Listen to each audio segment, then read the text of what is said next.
ассалому алайкум бинандаҳои гиромӣ, барномаи иттилооти ахборро аз телевизиони Тоҷикистон мустақиман манзуратон мегардонем. Дар оғоз таваҷҷӯҳ намоед ба сархати хабарҳо. наврӯз ҷашни қадима ва муқаддас барои миллати тоҷик. татбиқи стратегияву барномаҳои давлатӣ ва имтиёзу дастгириҳо. дар натиҷаи фаромадани ярш дар ҷазираи Яваи Индонезия 20 нафар бенишон гардида 14 каси дигар ҷароҳат бардошт. хоҷагидорони шаҳри Кӯлоб нақша доранд ки кишти картошкаро зиёд намоянд. шарҳи пурраи хабарҳо. наврӯз аз ҷашнҳои қадима ва муқаддас барои миллати тоҷик буда, он сол то сол дар ҷумҳурии Тоҷикистон бо шукӯҳу шаомати хоса таҷлил карда мешавад. бо назардошти анъанаҳои хос аз қабили покиву озодагӣ, сабзу хуррамгардонӣ ва муҳаббати неки инсонӣ доштанаш, бо дарки он ки наврӯз дар худ мафҳуми пиндори нек, рафтори нек ва гуфтори некро таҷассум мекунад, Созмони Милали Муттаҳид таҷлили онро дар сатҳи байналмилалӣ пазируфт ва инак 11 сол мешавад ки наврӯз ҳамчун ҷашни покиву зебоӣ, давраи сабзиш ва бедоршавии табиат дар кишварҳои олам истиқбол гирифта мешавад. гузориши ҳамкоронамон. дар миёни ҷашнҳои миллӣ наврӯз аз лиҳози аҳамиятнокӣ ва анъанавӣ буданаш мавқеи муҳим дорад. имрӯз наврӯз ҳамчун рӯзи аввали соли нави миллӣ шинохта шудааст. дар рӯзи наврӯз ҳама ба саҳро мебароянд, хурсандӣ менамоянд, кинаву адоватро аз дилҳо берун мекунанд ва душманон даст ба дасти ҳам мегиранд ва сулҳ мекунанд. маҳз ҳамин хусусиятҳои умумибашарӣ доштани наврӯз буд ки наврӯз мақоми байналмилалиро соҳиб гардид ва дигар қавму миллатҳо низ ҳамасола онро ҷашн мегиранд. дӯст доштани табиат, тараннуми дӯстиву ваҳдат, ободкориву эҷодкорӣ аз арзишҳои умумибашарианд ки дар ҷашни наврӯз баръало дида мешаванд. ҷашни наврӯз ки яке аз ҷашнҳои қадима ва бисёр густурда ҳаст, бисёр суннатҳои хуб ҳам дорад ки мардумро ба сарҷамӣ, ба ваҳдат ҳидоят мекунад. яке аз суннатҳои хуби ҷашни наврӯз ҳамин аст ки мардум ба бунёдкорӣ, ба ободкорӣ хонаҳояшонро сафед мекунанд. ба ҳам сарҷам омадани мардум, табиат бедор мешавад. ҷашнҳои миллӣ аз ҷумла сада, тиргон, меҳргон, наврӯз ҷашнҳои арзишманд ба ҳисоб мераванд ки ҳар кадом ба худ суннати хос дорад ва арҷгузории он мояи ифтихори ҳар шаҳрванди мамлакат мебошад. суннатҳое ки дар ҷашнҳо, дар ҳамин се ҷашни мо ҳастанд. ҷашни наврӯз суннаташ ва рамзаш сафедӣ аст. ҷашни меҳргон рамзаш арғувонӣ аст, чунки вақте ки дар ҷашни меҳргон дастархон меоростанд, кӯшиш мекарданд ки ҳатто матоаш арғувонӣ бошад ва меваҳои анвои меваҳои гуногун мемонданд. ва дар ҷашни наврӯз дастархон ҳам аз матои сафед омода карда мешуд ва анвои гуногуни меваҳоро мемонданд ва яке аз рамзҳои бузурги ҷашни наврӯз ҳафтсину ҳафтшин аст ки ин бори дигар гувоҳӣ бар он медиҳад ки сарҷамии мардум ва ваҳдати мардумро ҷашни наврӯз таъмин менамояд. ва ҳамин суннатҳои хоси ҷашни наврӯз буд ки мардуми тоҷикро сарҷам кард. истиқлолияти давлатӣ барои миллати тоҷик имкон дод ки барои ҳифзи забон, таърих ва фарҳанги ниёгони худ аҳамияти махсус диҳем. фарорасидани наврӯз фурсати бисёр хуб аст ки мардум ба заминҳо кор мекунанд, донаи умед мекоранд, то ки тирамоҳ дар ҷашни меҳргон ин донаҳои умедашонро, ин ҳосилашонро ғун доранд. бо кӯшишу талошҳои ҳукумати ҷумҳурии Тоҷикистон бахусус асосгузори сулҳу ваҳдати миллӣ, пешвои миллат, президенти ҷумҳурии Тоҷикистон муҳтарам Эмомалӣ Раҳмон 23 феврали соли 2010 қадномаи маҷмаи умумии Созмони Милали Муттаҳид қабул гардид ки дар он 21 март рӯзи таҷлили ҷашни наврӯз ба унвони ҷашни байналмилалӣ эътироф гардид. аз ҳамон давра то кунун дар баробари миллати тоҷик наврӯзро дигар давлатҳо низ ҷашн мегиранд. манучаери Сулаймон, Фирӯзи Мусо, ахбор.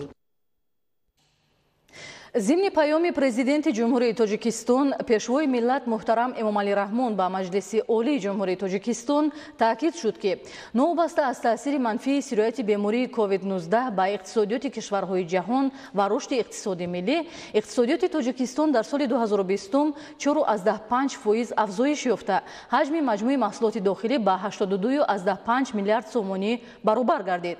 нишондиҳандаҳои паёми президенти ҷумҳурии Тоҷикистон баёнгари татбиқшавии стратегияву барномаҳои давлатӣ буда, зимни ироаи он ба як қатор соҳаҳои мамлакат имтиёзу дастгириҳо пешбинӣ гардид. ҳамкоронамон мавзӯъро идома медиҳанд.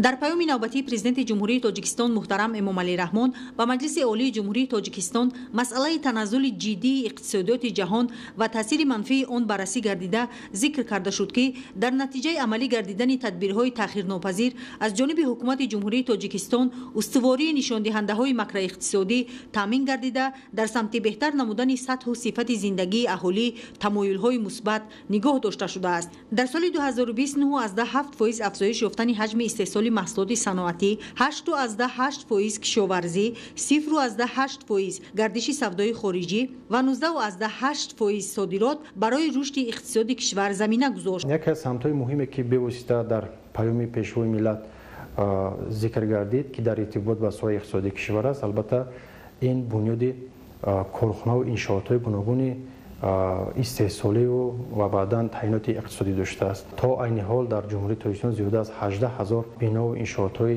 تعیینات استحصالی، معیشی و فرهنگی داشته بنیاد گردند و علاقه آنها مورد استفاده قرار دادند و همزمان پیشروی ملت ابراز داشتند که در نقشه است که تا جشن 30 سالگرد استقلالیت کشور باز تعداد زیاد انشاءات و دیگر کارخانه ها و بناها و دیگر انشاءات های تعیینات گوناگون به استفاده داده شوند. با نظر داشت آنکه معارف همچون ساحه پیشبرنده و محوری در سیاست حکومت جمهوری تاجیکستان دانسته شده است، در پیام نوبتی پرزیدنت جمهوری تاجیکستان توجه اساسی بر رشد ساحه معارف پیش از همه صفت تعلیم، بلند برداشتن مقام آموزگار، بنیاد مؤسسه‌های تعلیمی نو با شرایط معاصر، دستگیری‌های دولتی و هوسمندسازی متخصصان ساحه ظاهر گردید. دستگیری‌های حکومت جمهوری تاجیکستان در ساحه معارف به نهایت زیاد می‌باشد.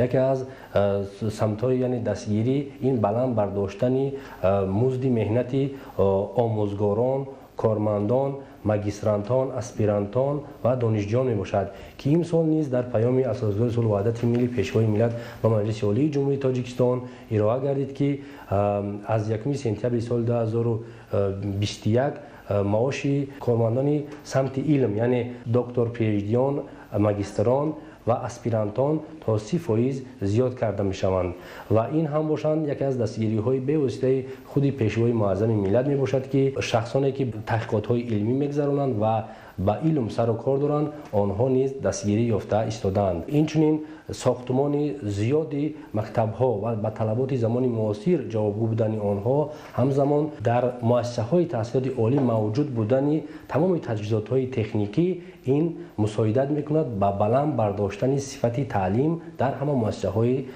دولتی. پیام نوبتی پرزیدنت جمهوری تاجیکستان محترم امامعلی رحمان با مقامات عالی قانونگذار فراگیر سمت‌های گوناگون بوده همچون دستورالعمل مکمل برای اجرای وظیفه، عهدهداری و افضلیت‌های ملی زمینه می‌گذارد. زلفیه رحیم‌زاده، بهادر استم، فیروز موسی، اخبار.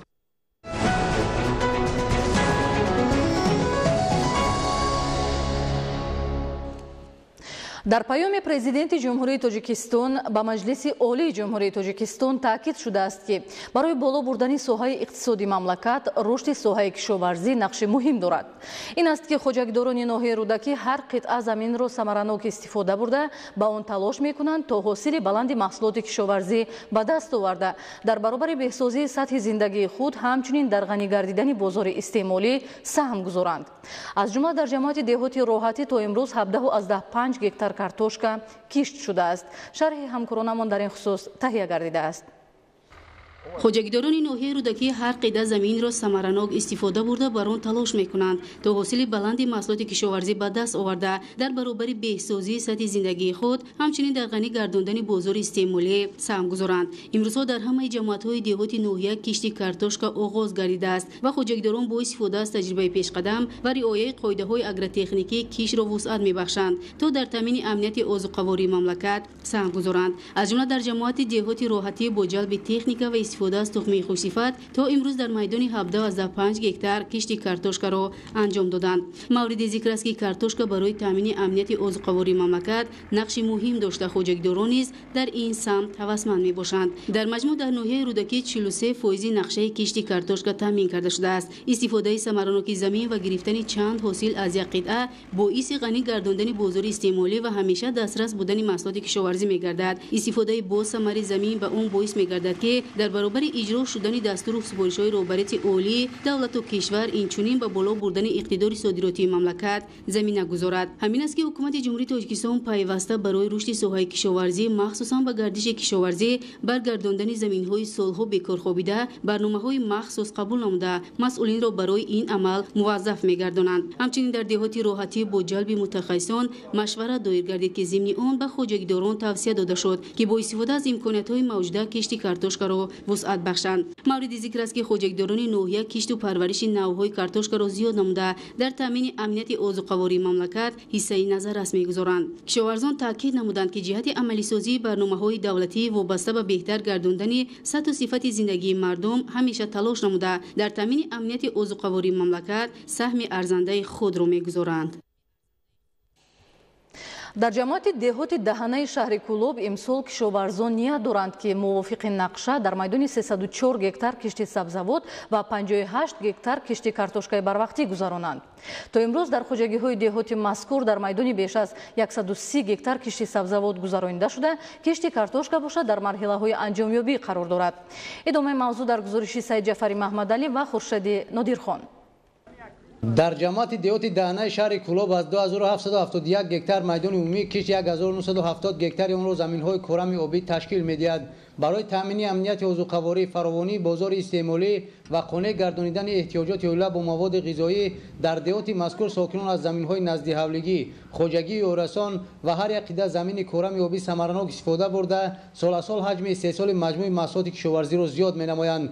имсол дар ҷамоати деҳоти мазкур мувофиқи дурнамо бояд дар майдони 304 гектар кишти сабзавот аз ҷумла 108 гектар пиёз, 22 гектар сабзӣ, 22 гектар дигар нонгӯи сабзавотҳо ва 58 гектар кишти картошкаи барвақтӣ гузаронида шавад. сокинони ҷамоати деҳоти даҳана ин рӯзҳои офтобиро самаранок истифода бурда чӣ дар заминҳои хоҷагӣ деҳқонӣ, чӣ дар назди ҳавликӣ, чӣ дар заминҳои ёрирасон кишти картошка, кишти пиёз ва дигар сабзавотҳои хоҷагӣ қишлоқро корида истодаанд. дар хоҷагиҳои ҷамоати деҳоти даҳана то имрӯз бо истифода аз боду ҳавои мусоид дар майдони 81 гектар кишти пиёз, 22 гектар сабзӣ, 11 гектар дигар нонгӯи сабзавотҳо гузаронида шуда, кишти картошка бошад дар марҳилаи анҷомёбӣ қарор дорад. дар хоҷагии деҳқонӣ навбаҳори деҳоти даҳанаи шаҳри Кӯлоб имсол аҳли заҳмат иқдом гирифтанд ки дар баробари картошка майдони кишти дигар нонгӯи зироатҳоро низ зиёд намоянд. аз соли 2006 хоҷагии деҳқонӣ навбаҳор фаъолият мекунад. дар майдони 22 гектар замин кишти зироатҳои кишоварзӣ ва боғдориро ба роҳ мондааст. имсол тибқи дастури сипоришҳои сарвари давлат мо тасмим гирифтем дар майдони 1 гектар замин кишти картошкаи нави Аладдинро ба роҳ монем ва ҳозир хеле ки шумо шоҳид ҳастем, саҳмдорони хоҷагӣ дар майдони 1 гектар замин кишти ҳамин нави картошкаро гузаронда истоданд ва умед дорем ки аз ин нави зироат ҳам ҳосили хуб ба даст меорем. дар хоҷагии деҳқонӣ сайдчои ҷамоати деҳоти даҳана низ аҳли заҳмат аз ҳисоби истифодаи тухмиҳои хушсифат ва риояи тадбирҳои агротехникӣ ният доранд ки нишондоди истеҳсолиро зиёд намоянд. майдони хоҷагии деҳқонӣ сайдчо 6 гектарро ташкил медиҳад ки мо дар миқдори 6 гектар замин 1 гектари онро пиёз киш кардем ва 25 сотихи онро картошка ва 30 сотихи дигарро сабзавот киш мекунем ва боқимонда заминҳои онро барои пахта тайёр карда истодаем. дар ҷамоати деҳоти даҳанаи шаҳри Кӯлоб майдони гармхонаҳо низ соласол зиёд карда мешавад ки дар онҳо асосан лимӯ ва сабзавот парвариш менамоянд. дар гармхонаи хоҷагии деҳқонӣ Гултепа аҳли заҳмат барои истеҳсоли сабзавоти барвақтӣ ба кӯчати помидор шурӯъ намуданд. ба андешаи аҳли заҳмат соли дуюм аст ки аз ин гармхона давоми сол ҳосил ба даст меоранд. дар деҳоти мазкур тибқи дастуру супориши президенти ҷумҳурии Тоҷикистон пешвои миллат муҳтарам Эмомалӣ Раҳмон барои пурсамар истифода бурдани заминҳои кишт ва гирифтани 2-3 ҳосил дар заминҳои назди ташкилоту муайяссар низ кишти картошка, сабзавот ва дигар нongӯи зироатҳои кишоварзӣ ба роҳ монда шудааст. идомаи ахбор. дар ноҳияи шаҳристони вилояти Суғд бо дастгириҳои ҳукумати ҷумҳурии Тоҷикистон иқдом ва ташаббусҳои соҳибкорони ватандӯст сохтмони биноҳои таълимӣ вусъат пайдо карда дар 14 муассисаи таҳсилоти миёнаи умумӣ беш аз 54 синфхонаи иловагӣ бунёд ва мавриди истифода қарор дода шуд. гузориши мазбут бо Бозода аз ноҳияи шаҳристон. аз паём то паём дар ноҳияи наздикоии шаҳристон бо харҷи маблағҳои ҳукумати ҷумҳурии Тоҷикистон мақомоти иҷроии ҳокимияти давлатии вилояти Суғду ноҳия ҷалби сармояи мустақим, саҳми соҳибкорони муваффақ ва ҳашари оммавии сокинони хайрхоҳу дурандеш соҳаи маориф рушду такомул ёфта 14 муассисаи таҳсилот миёнаи умумӣ ва беш аз 54 синфхонаи иловагӣ бунёду мавриди баҳрабардорӣ қарор гирифтаанд. дар ин раванд бо кӯмаки дастгириҳои пайвастаи роҳбарияти олии мамлакат дар ноҳияи шаҳристон сатҳу сифати таълим дар ҳамаи зинаҳои таҳсилот хеле боло рафта барои омӯзгорону муҳассилин тамоми шароити зарурӣ муҳайё масъулияти падару модар ва аҳли ҷомеа хеле баланд гардидааст. бо роҳи ҳашари оммавии сокинон дастгирии устоҳои ҳама намуди касбҳо ва кӯмаки мақомоти иҷроии ҳокимияти давлатии ноҳия ба истиқболи ҷашни мукарраму фархондаи миллат 30-солагии истиқлолияти давлатии ҷумҳурии тоҷикистон ва бо харҷи зиёда аз 2.5 миллион сомонӣ бунёд ёфта истодани бинои дуошонаи муосири муассисаи давлатии гимназияи рақами 1 барои 336 нафар хонанда ва 30 нафар омӯзгор далели ин гуфтаҳо маҳсуб меёбанд. фурӯғи субҳи доноӣ тоҷикистон ватани азизи ман ки дар паёмашон президент таъкид карда гузаштанд албатта барои пешравии дониши хонандагон ташаккул ёфтани тафаккури онҳо наздик ёрӣ мерасонад ва ҳоло хонандагон меҳри худро бисёртар ба хондан дода истоданд. паёми навбати президент моро боз ҳам бедор намуд ва боз ҳам талошҳои навро ба мо пеши кор овард ки мо ҳоло барои дастгирии ин фармону қонуну қарорҳо ҳаракат мекунем. дар оянда боз барои гулгулшукуфии тоҷикистон аз наздик ёрӣ расонем. бо мақсади боз ҳам беҳтар гардидани сифати таълим дар аксари муассисаҳои таҳсилот миёнаи умумии ноҳияи шаҳристон кабинетҳои фаннии табиатшиносӣ математика ва алгебра химия ва физика ташкил ва бо асбобу аёнатҳои муосир ва озмоишгоҳҳо муҷаҳҳаз гардонда шуд. дар муассисаҳои таҳсилот миёнаи умумии рақамҳои 1, 3, 6, 8, 9, 14, 18 ва 21 баробари бо асосҳои илми даврони соҳиби истиқлолии кишвар мусаллаҳ гардондани хонандагон ҳамзамон маҳфилҳои химикону физикон ва табиатшиносони ҷавон созмон дода аъзои ин маҳфилҳо аллакай дар якчанд озмунҳои сатҳи ноҳиявӣ ва вилоятӣ ширкати фаъол намуда сазовори ҷойҳои ифтихорӣ гардиданд. дар паём президенти ҷумҳурии тоҷикистон ба маҷлиси олии ҷумҳурии тоҷикистон ба хотири боз ҳам бештар ба омӯзиши илмҳои риёзиву дақиқ ва табиӣ ҷалб кардани наврасону ҷавонон олимону муҳаққиқон ва устодону омӯзгорон ҳамасола баргузор намудани озмуни ҷумҳуриявӣ зери унвони илм фурӯғи маърифат ҷомеаи омӯзгорону муҳассилини муассисаҳои таҳсилот миёнаи умумии ноҳияи шаҳристонро боз ҳам рӯҳбаланд гардонид. имрӯзҳо дар ҳамаи муассисаҳои таҳсилот миёнаи умумии ноҳия ҷиҳати ширкат дар ин озмун омодагиҳо ҷараёни тоза дорад. мазбут бобозода аз ноҳияи шаҳристон барои барномаи ахбор. бинандаҳои азизу гиромӣ, ин буд барномаи иттилоотии ахбор. хайр, саломат бошед.